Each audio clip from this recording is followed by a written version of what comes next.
All right, this week, I'm bringing you an excerpt from an interview with the TELOS Health and Fitness Director, John Adamek. He's a sports scientist with a master's degree who's about to get his PhD, and you will find the topic of simultaneous training very, very interesting. If you don't know what it is, you want to know. All right, without further ado, here's John and I talking about simultaneous training. First, I want to welcome everyone who is here to listen and see this interview with John Adamek.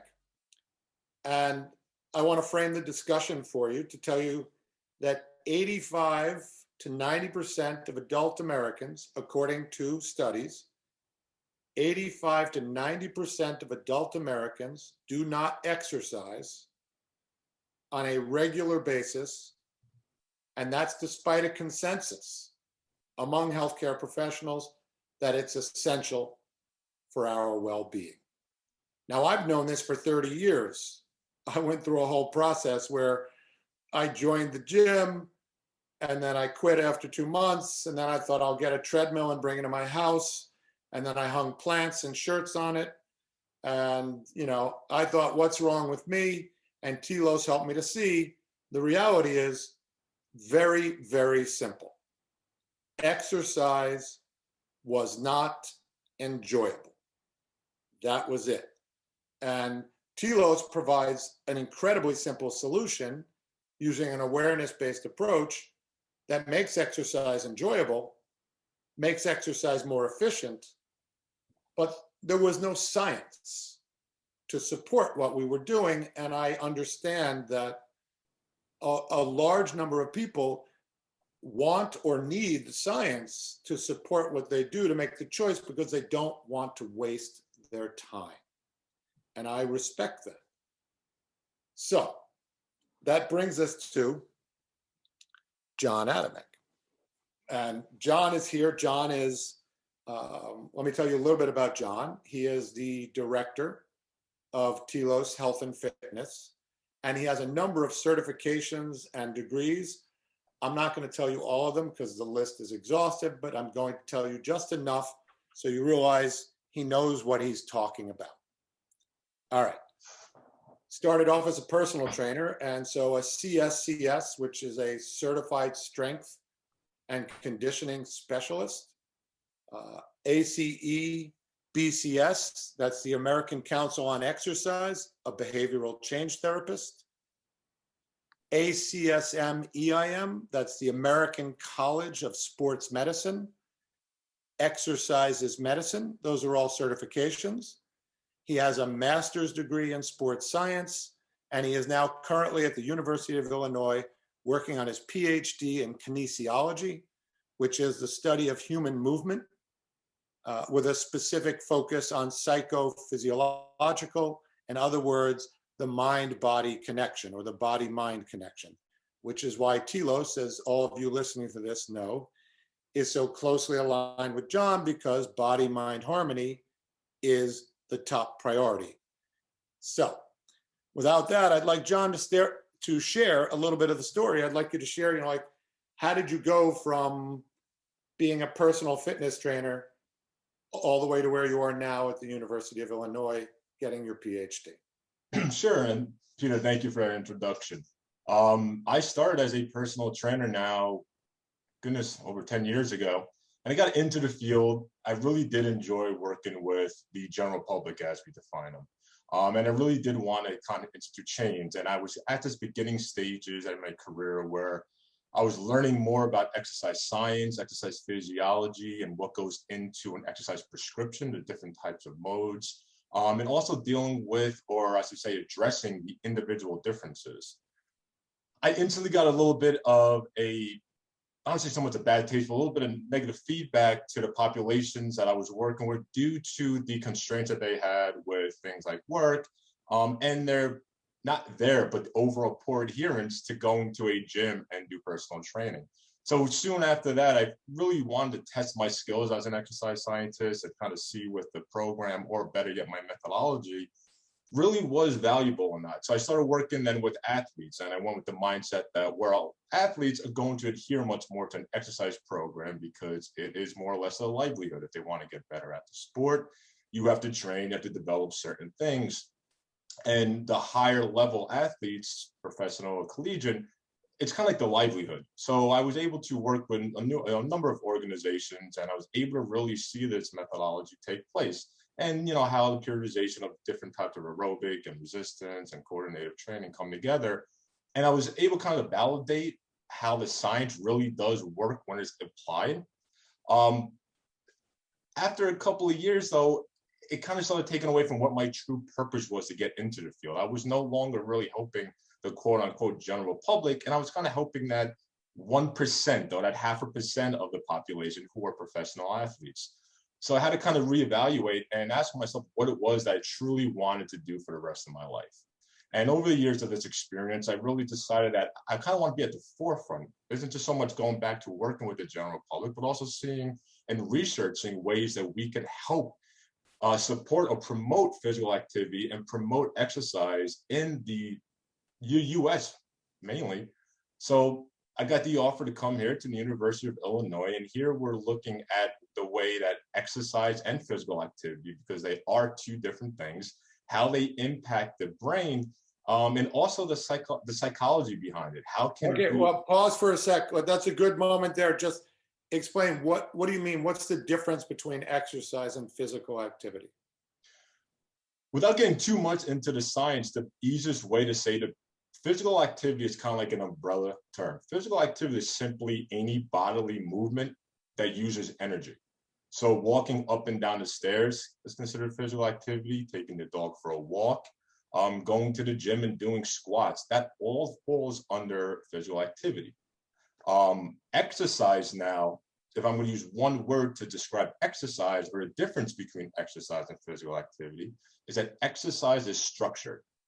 That would be the biggest difference between the two. Exercise is structured. It is structured movement with purpose and a program and progressions. And they both have their value, physical activity and exercise, but it's important that we know the differences so that we're not getting them confused, especially when we have our own individual goals. Good. Okay. So now you're at University of Illinois and you're getting your PhD and you're focused on this, and you told me this, you were talking to me about something called simultaneous training. Yeah, so I try to bring my background as a strength and conditioning coach into my research here. So anyone who kind of works in strength and conditioning, you don't normally do just one mode of training. You're not just simply doing aerobic, you're doing a combination of things. So I've taken that same methodological approach, if you will, to view it here at the university in what we call simultaneous training. And what that really means is a combination of more than one mode. Simultaneous training can be something like aerobic and resistance, but what I'm specifically looking at is exercise and cognitive training. And I'm not the first to look at it. Thankfully, there has been multiple studies over the past 10, 15 years, and now meta-analyses that have really shown that, hey, simultaneous training isn't just something that is beneficial for athletes. It's actually really beneficial for the general public. It's been shown to improve physical function, like leg strength, aerobic capacity, much more than physical exercise alone. Additionally, it's been shown to increase things like cognitive function and psychological well-being more than cognitive training alone. And I think what's even more... Take a moment though now, just explain. So simultaneous training, you just said physical activity and cognitive training, or physical training and cognitive training. Can you just give us an example of what that looks like? What does that mean? Yeah, so it could be a range. So right now, one form of it can be walking on a treadmill and counting backwards by 7, and if you will, the dual task format. Also, simultaneous training could fall under doing, say, 15 to 20 minutes of a physical exercise, followed by doing some type of cognitive load, some type of cognitive training right afterwards. And it is done within the same day. So that's a difference with something like simultaneous training and something else that we call sequential training, where sequential would be doing physical exercise on a Monday, cognitive training on a Wednesday. Simultaneous would be within the same day, within the same session. And the reason why is because there is a theoretical framework from the neurosciences that tell us that things like BDNF and VEGF, those are your neurotrophic factors, when they're released in the body, they increase cerebral blood flow, and they specifically increase something called neurogenesis, which is the creation of new neurons. So exercise. Wait, hang on, wait. So are you saying that simultaneous training creates new brain cells? A form of it does. So the physical exercise component creates new brain cells through the neuroscience component of neurogenesis. The cognitive training is when then kind of the neurogenesis primes the body to learn. The cognitive training now imposes something called neuroplasticity. So if you could think of the fact that the physical exercise component is creating these new neurons, these new opportunities for the body to learn. Okay. And the cognitive training, whatever you add afterwards, is now kind of solidifying that connection. This connection could be solidified by cognitive training alone, but it's shown to be much, much, much more on a minor scale, as opposed to doing it in a simultaneous type of format. Okay, so now, if I understand it right, then you're saying the physical activity sort of primes my brain for learning, and then the cognitive activity is actually learning and my brain growing and getting new neural connections and all of that. Correct. In fact, at the university here, they're doing a form of simultaneous training with exercise and mental health strategies. Using that same theoretical framework from exercise, but instead of doing cognitive training, they're doing things like, mental health strategies for individuals with things like anxiety and depression. Using that same component or the same combination of exercise and something else, priming the brain to learn something new. And so what are the results? What are you finding in terms of, because one of the reasons we got on this was you said one of the big things you discovered, which I went back to, this idea that exercise is medicine. And for the most part, most of us don't really like to take medicine. So now it's putting exercise in this negative connotation where it's medicine, but there's two ways of looking at this idea of exercise as medicine, from what I understand from you. One is that it's replacing pharmaceuticals. So the idea behind it is, let's replace pharmaceuticals as the strategy for well-being and replace it with exercise as the medicine and see if that can solve the problem. Okay, so I'm right about that. And then what are you finding? Because that's the part, like in terms of, adherence and compliance. If you can explain, what do you mean by adherence and compliance? And is it more so with simultaneous training? Can you talk about that? Yes, so that's something that's really interesting, and it's new. In fact, the meta-analyses just came out a few months ago in 2021. We have known that simultaneous training does improve things like physical and cognitive function, but we're also finding that it does so in a shorter amount of time, meaning a little more bang for your buck. But what's even more surprising is that participants are showing that they enjoy it more, which is something when you think about, it's like, okay, maybe I could assume that, but to see that data and see that people are enjoying simultaneous training much more than physical exercise alone or cognitive training alone is really groundbreaking, if you will, because we have known as a population, as a species, that physical activity is good for the body. However, like you said earlier, over 80% of the population just simply doesn't do it. And similar with cognitive training now, we're showing that cognitive training has a benefit for the brain, but the adherence rates are very poor because it's not enjoyable. And by adherence, you mean people basically aren't doing it? They're not doing it. Well, they're trying or they're it, starting but and then they drop off. Okay. And they're dropping off. And one of the main reasons why they're dropping off is it's not enjoyable. And I think we could all kind of relate. We don't like doing things that we don't enjoy. We may force ourselves to do it for a period of time, but we don't adhere to it for a long period of time. Got it. And that, for the 10, 15, 20% of people who do find the current approach to exercise enjoyable, part of what you're saying also is, even if you're enjoying it, there's a way to be much more efficient than what you're currently doing, or correct, what you may currently be doing. Much more efficient in getting your results quicker. Like simultaneous training is showing similar effects on physical and cognitive function in a shorter amount of time.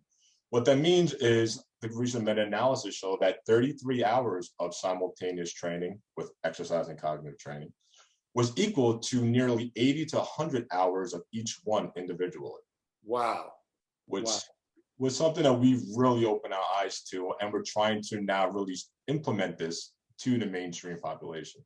Okay, so that brings us to, I'm going to summarize what I believe you've said, which is simultaneous training. 33 hours of simultaneous training is the equivalent of 80 to 100 hours of each of those separately. So would you have to, are you saying you'd have to do like 80 to 100 hours of cognitive and 80 to 100 hours of physical to get the same effect as 33 hours of simultaneous?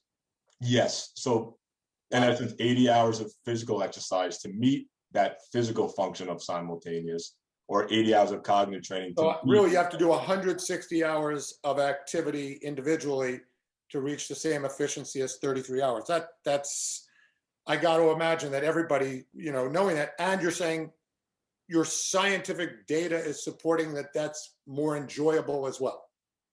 Right, correct. And it's not even so much my scientific data. That's the fun part about it, is that research has been done prior, the past 10 years, to justify this. My research interest now is finding out interesting ways of bringing this to the public. Right, and that's mainstream. Right, that's the next thing. Is now, this does sound truly groundbreaking, since 85 to 90, or we don't know exactly what the number is, but most people are not exercising, even though they know it's essential for their own well-being. So science is now supporting that you've actually found an enjoyable way that's more efficient for them to do it. And the challenge is, how do we get that message out there so that the everyday person, give me an example. So you had talked one other thing.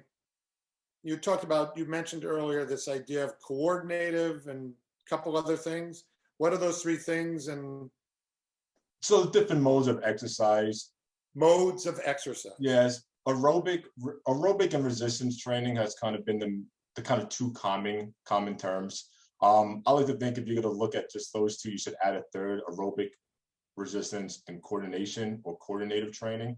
Oftentimes that's kind of hidden underneath resistance training, and I feel that when we do that, it's not given as much respect. And even recently, there was another meta-analysis at the end of 2020 that compared the three: aerobic, resistance, and coordinative training on cognitive function, and they found that coordinative training had a much more significant effect on cognitive function compared to aerobic and resistance alone. Okay. So then I'd like to tell everybody who's listening and watching that we'll continue to the conversation. You will post, we'll post more where we can actually give prescriptions of simultaneous training that people can try, so that they can have their own results. Because right now, if I'd sum up what I heard you say, there's a more efficient, more enjoyable way to exercise or get physical activity. I guess we could say get physical activity, because exercise falls underneath that as part of it. And people just don't know about it. They don't, and that's kind of a challenge in the scientific world, is that this data is... Are there any ideas that the scientific world come up with, any ideas on how to get this information out there? So there's a thing called open science. So currently, when we publish papers in a journal, it's almost like $1,000 for anyone to read these papers. What's making a big shift in the scientific community is doing what's called open science, and kind of publishing these articles to journals that are open source, meaning it's freely available.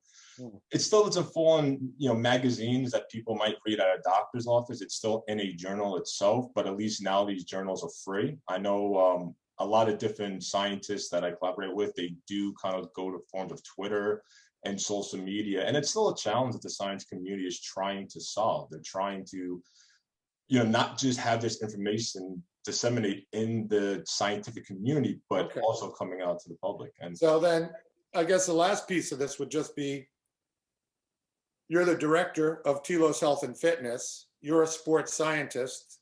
I am not. And yet, you've been attracted to telos from the get-go, even when you were working with professional athletes. So is it accurate to say that telos, when someone's practicing telos, the effortless life operating system, and applying it to any of the activities they're doing, that they're doing simultaneous training?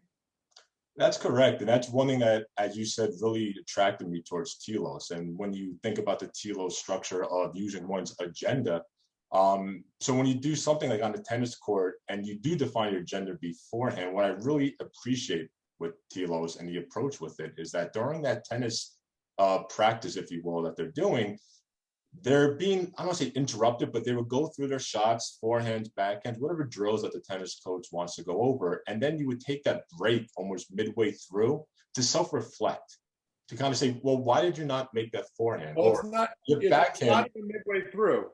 Well, it could be at any moment, right? It's at any given moment. I mean, the whole point is, it's funny you say self-reflect. For me, it's really just, I guess it is self-reflection. I would just think of observe. It's really, what did you notice?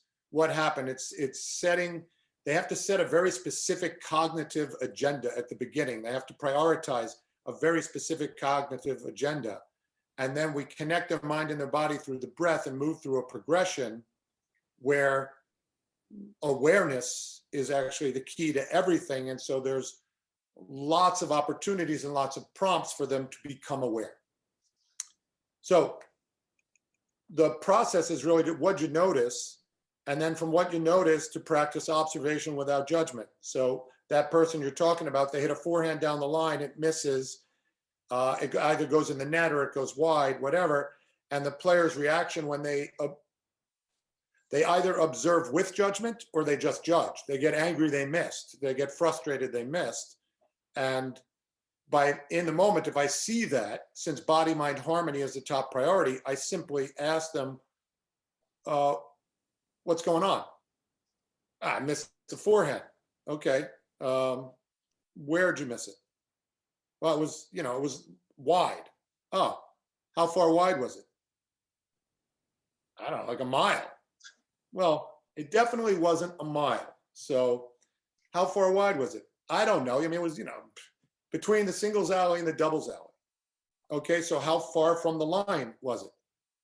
I don't really know. And just that ability to ask them to observe without judgment, and help them be specific, it removes the obstacles to learning. The emotion and the judgment are getting in the way of the ability to learn in the moment. They're not getting the information that they need in order to make the adjustment that they need to make so that the next time it goes different. And in telos, the thinking is really kind of simple. It's like, oh, if I observe without judgment, oh, that ball, it was 6 inches wide. I hit a gear 3 ball, so that's like the power and the speed on the ball, and it cleared the net by, a foot.